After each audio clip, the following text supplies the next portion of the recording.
Hello everyone, I'm George from Ireland, so welcome back to my channel. I'm looking back at the Russo-Ukrainian conflict, which has enthralled me for the past 17 and odd days. And obviously, I like the rest of the world. I stand in bewildered awe at the grit and gallantry of the Ukrainian armed forces, the Ukrainian civilian population, who are valiantly resisting this merciless, brutal invasion of a particularly cruel and tyrannical regime that seeks to extinguish the flame of freedom in Ukraine. So much though I applaud the heroism of the Ukrainian people, I sometimes wonder its wisdom. So I'm going to think out loud: should Ukraine even give in? Should they capitulate completely, or give in to most of Moscow's demands? Because I think we know which way it's going to go. Because sheer weight of metal and the numbers are eventually going to tell. And the noose is tightening around Kiev. It'll soon be surrounded. And there's a great deal of courage and determination on the part of the defenders of the city. But they will be surrounded, and the Russians will resort to the tactics they've deployed in Syria, in Chechnya, and elsewhere, of simply blowing up every single building. And that could take weeks, it might even take months. Another thing is the Ukrainians will eventually run out of food, ammunition, and everything else, just be starved into submission. So I think we know which way it's going to go. And I wonder whether they're better off largely abandoning the city, because it's hard to see how you come out of a siege better than you went into it. Because no one's going to come to their relief. Now, I know that the Ukrainians can fight as guerrillas around the edge, and taking the Russians head on, it would be a mistake fighting set-piece battles, because then the Russians can use their superior firepower if they know where the enemy is. Hit and run would work better for the Ukrainians. If the Russians don't know where the enemy are, they can be bamboozled, confused, disorientated, and the Russians are going to be increasingly able to use their greater mobility when the ground dries out in April. But I think we know which way it's going to go, and NATO countries have signalled again and again that they shall not directly intervene. Whilst they'll arm the Ukrainians, they won't sell to send a single soldier. Admittedly, about 16,000 volunteers from other countries are coming. Maybe more will come yet. And Russia is trying to sign up Syrians and others to fight there. And some Chechens, hello there, Janine, from the Chechen Republic of Russia, they're coming as well. Hello, Shavla. Well, I really wish to visit Ukraine again.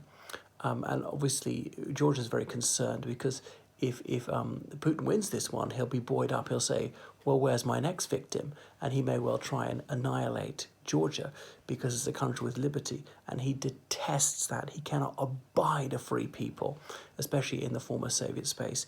People have independent courts, have got free speech, you've got real elections, the right to dissent, and who might want cordial relations with other free countries. He finds that intolerable. He's a deeply intolerant person. But as several thousand Ukrainian civilians have been killed already, a few thousand soldiers, and the death toll's only going to go up. And we know if this is going really badly for Putin, he won't stint to use chemical weapons, biological weapons, nuclear weapons. The only thing given pause for thought is how big will the pushback be from the Western world. If NATO announced, if you use weapons of mass destruction, we will intervene. And how could NATO do this without causing the Third World War? Say, we'll intervene, but only in Ukraine, not elsewhere, to destroy some of the Russian forces in Ukraine. Like, if you want to launch a tactical nuclear strike, we'll launch a tactical nuclear strike on your forces in Ukraine, not elsewhere, or something like that. And there's talk that Putin might even blow up Chernobyl. That's very northern Ukraine. There are very few Ukrainians up there anymore, and it would mostly affect Belarus and Western Russia. So he might not do that, but perhaps he's imbecilic enough, suffering some sort of derangement of mind. He's clearly not a well man. I don't think he's completely lost the plot. He's not like, he's subclinically insane. Obviously, mental health is a spectrum. You're not either 100% sane or else stark, staring bonkers. There's obviously people somewhere in between, just like physical health.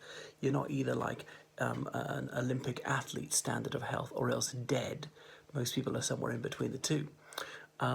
So perhaps the Ukrainians should just spare themselves all this immiseration and run up the white flag. Would that be a more humane thing to do? and bravery is not the supreme virtue. Perhaps it's humanity, because we know that Ukraine is not going to win outright. They could maybe grind the Russians down to some sort of compromise. Because what does Putin want? Luhansk, Donbass, Crimea.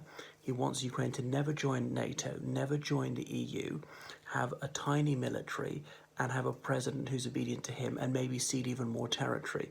Those are about the 8 things he'd want from them. And also he wants to make an example of Ukraine, having terrorized its civilian population. Let that be a warning to you. It'll teach a very bloody lesson to Ukraine and any of the other former Soviet republics, that if they defy the will of the tyrant in Moscow, thousands of their people will be killed. So could Ukraine agree to some of that? Because I don't see any way they're ever going to get back Crimea, and NATO's never going to let them in whilst Russians are occupying quite a lot of their soil. So they could give away some of these, but at the moment in the negotiations, the Russians are playing hardball. You've got to give us all of this. If you don't agree to everything, then nothing. Whilst they've agreed to these humanitarian corridors, they have repeatedly perjured themselves on that, when they've broken their promises, as they always do. They've deliberately fired on civilians fleeing the conflict many times. Should NATO say it's concerned that NATO's spreading West and moving to split the country in half and create, well, the West needs to recover the initiative, saying, you're moving up to my border, NATO, as they're allowed to. Well, Putin, you're moving up to NATO's border. And Ukraine has the absolute right to form an alliance with anybody it wants to pursue its own foreign and defence policy. Ukraine never said, look, Russia is not entitled to form an alliance. Russia's part of the Collective Security Treaty Organization, along with Belarus, Kazakhstan, Armenia, and others. Ukrainians don't want to live the life that Putin would have them live.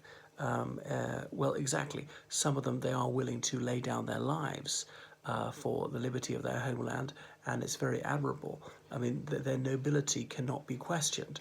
But how many innocent lives is it worth? Especially if the outcome's going to be the same anyway. They'll eventually crush the life out of the Ukrainians. Preparing for defeat. No, I haven't seen Francis Fukuyama's article. Now, he's this Japanese-American scholar who wrote a very celebrated book in the early 90s, The End of History and the Last Man, in which he posited that the American model was really the apex of human development and was going to be emulated by the entire world. It was just after the fall of the Soviet Union, as a moment of American triumphalism, and people said Marxist-Leninism, that's on the scrap heap of history. And everyone really wants to copy the United States, have that sort of democracy, have a capitalist system, and it's spreading through Eastern Europe. It'll spread to Russia and Cuba. Communism is going to fall there. And China, they've got capitalism. They're going to democratize. It'll come to North Korea and throughout Africa, the length and breadth of Latin America. Well, boy, was he wrong.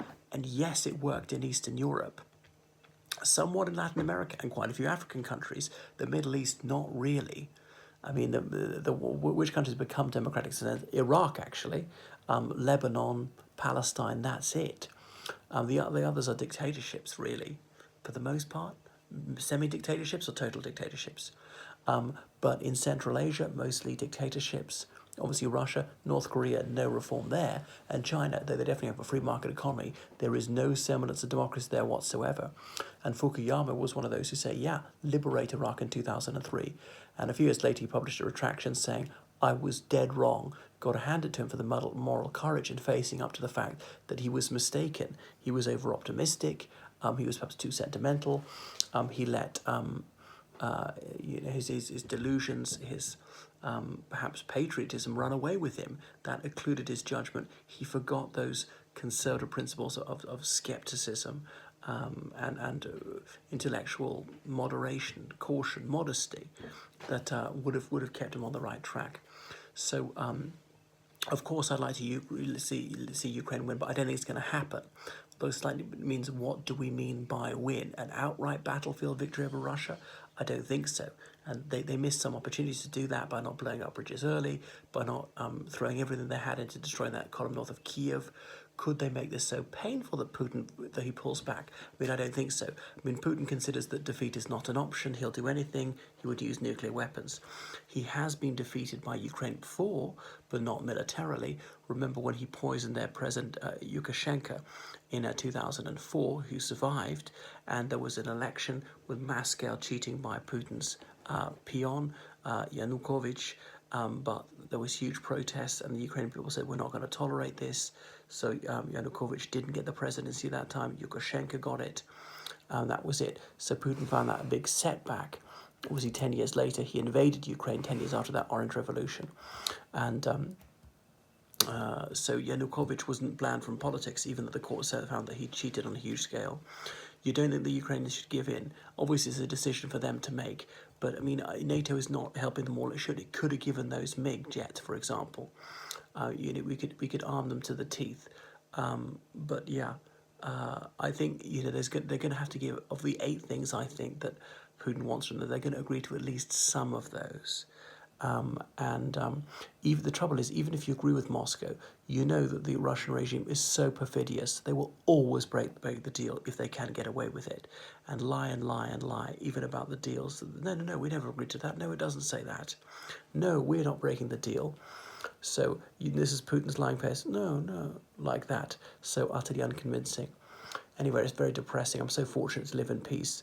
Daniel Antonov, NATO will hand Ukraine over to Putin. Their current clandestine weapons transfers will not be enough. Probably will be insufficient, yes, and NATO is not willing to see the end of the world for the sake of that. So perhaps we'll delaying the inevitable. A Pyrrhic victory, yes, the victory of Pyrrhos, that ancient Greek king fighting in, well, what's now Cyprus, and he won the battle, but so many of his men were killed that it wasn't worth it. For Putin is going to get a little bit more land, maybe, and it's already cost him, by some estimates, $1 trillion in the cost of sanctions, in the fall of the ruble, and so on. Is there a military angle in ramping up pressure on Belarus? Maybe massing NATO troops on the border with Belarus. They could have done that. I thought they could have distracted Putin by massing troops in other directions, so he felt he couldn't put 200,000 into Ukraine. He had to guard other frontiers just in case. Striking a deal with Russians, they will claim the Ukraine somehow broke and invaded in several years' time. Well, exactly. Just like they're coming out with these flagrant lies, false accusing the Ukrainians of just what they're doing, having chemical weapons and biological weapons or nuclear weapons. Well, at least the Ruskies are honest about the fact they've got nuclear weapons, but they're lying about the others when, of course, they signed that convention perhaps half a century ago, vowing never to possess biological or chemical weapons, far less to use them. Things like anthrax, Novichok, we know that they have used the poison gases, the nerve gases they've used in Syria on numerous occasions. So where do we go from here? Finlandization, that was an option. Finland was actually left unmolested by Russia for a long time. And maybe should Zelensky have agreed to this a couple of months ago, and maybe nobody would have got killed. But then it's not his fault. No, he's not morally at fault for doing it. But about being a politician, not just need only to be moral, you also need to be wise. And in just decisions of war and peace, it's not just about morality, it's also about capability. Do we have the strength to win this war? And don't fight if you're going to lose anyway, because then people on both sides have got killed and you haven't made the situation better. You haven't even maintained the status quo. It's ended up worse.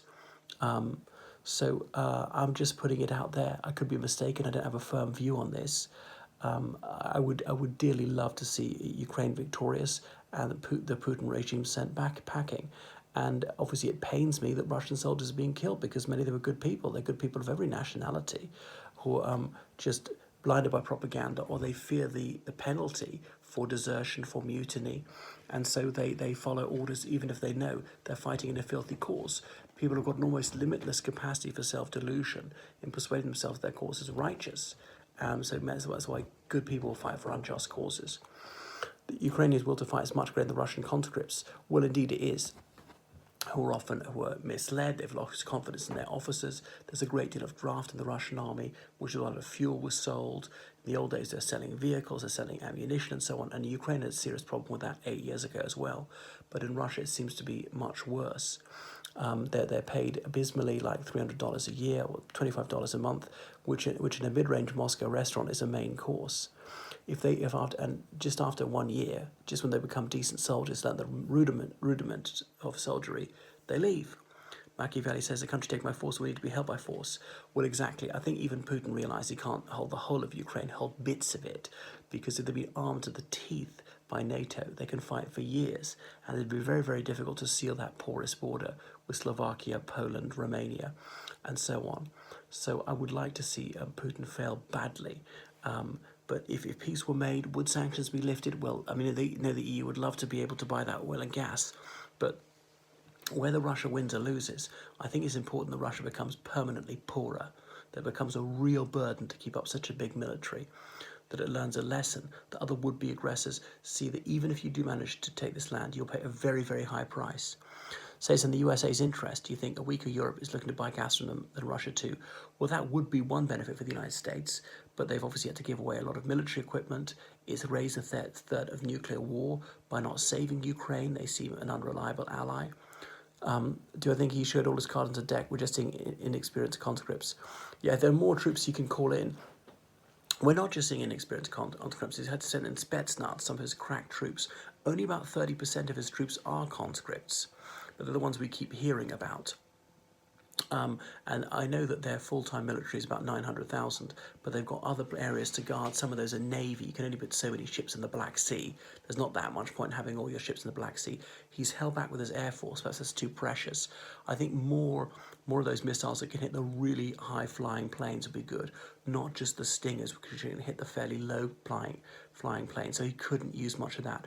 Obviously, they can fire missiles from great range, even conventional missiles. How could you take out those? Give the Ukrainians sort of conventional missiles to hit Russian cities that are launching them. And I'm surprised the Ukrainians don't penetrate deep into Russia, start blowing up bridges and railway lines to stop the Russians being able to resupply their troops.